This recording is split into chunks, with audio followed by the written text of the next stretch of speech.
Press the lord నిజమైన స్వరం. April 29, 2026 Holi prayer home సంఘం వారి అనుదిన వాగ్దాన పరిచర్య. ఆయన శరణుజొచ్చు వారికందరికీ ఆయన కేడము. సామ్యుయేలు 2వ గ్రంథము 22వ అధ్యాయము 31వ వచనము.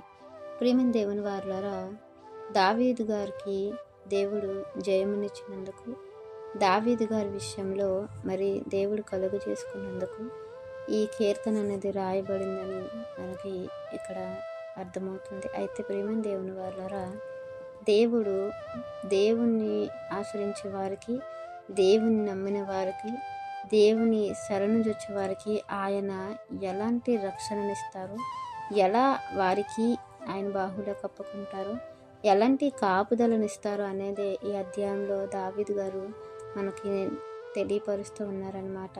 ప్రియమైన దేవుని వారులారా, ఎవరైతే ఆయన శరణు జొచ్చుతారో వారిని ఏమాత్రం విడిచిపెట్టే దేవుడు కాదు. ఆయన నామాన్ని మహిమపరుచుకునే విధంగా, ఆయన నామాన్ని గొప్ప చేసుకునే విధంగా, ఆయన యొక్క ఔన్నత్యాన్ని బయలుపరుచుకునే విధంగానే తన భక్తుల ఎడల ఆయన కార్యాలు చేస్తారని, అద్భుతాలు చేస్తారని మనం తెలుసుకోగలము.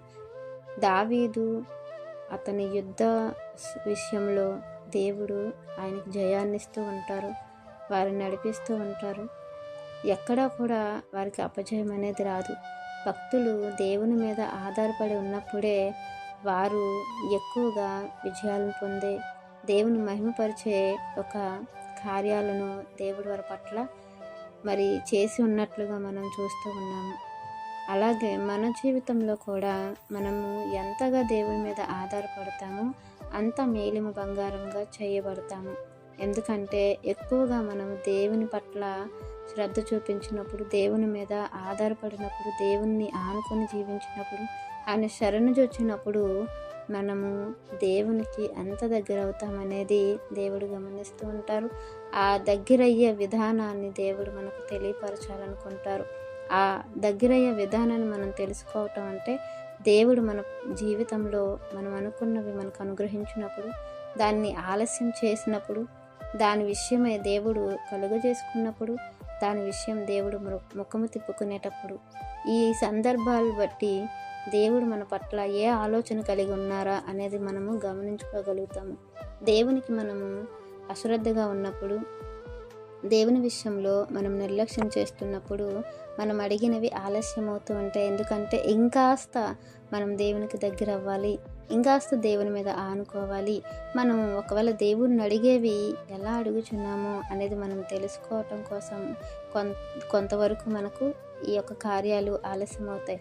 ఇక మనం దేవుని మీద పూర్తిగా ఆధారపడ్డాము అని అనేటప్పుడు ఆ యొక్క కార్యం మన జీవితంలో అప్పుడు జరగడమే మనకు మంచిది అని దేవుడు మరి యథార్థవంతంగా మన పట్ల ఆలోచన చేసి ఆ కార్యాలు జరిగిస్తూ ఉంటారు. ఇవి మనం గమనించి దేవుని పట్ల భయభక్తులు కలిగి ఉండే వారిగా ఉండాలని దేవుడు కోరుకుంటున్నారు. మరి ఈ వాక్యం మనందరి జీవితంలో దేవుడు పాలింప చేయాలని ఆశిస్తున్నారు. దైవజనులు బ్రదర్ పి. నెహెమ్యా గారు. God bless you. ఆమేన్.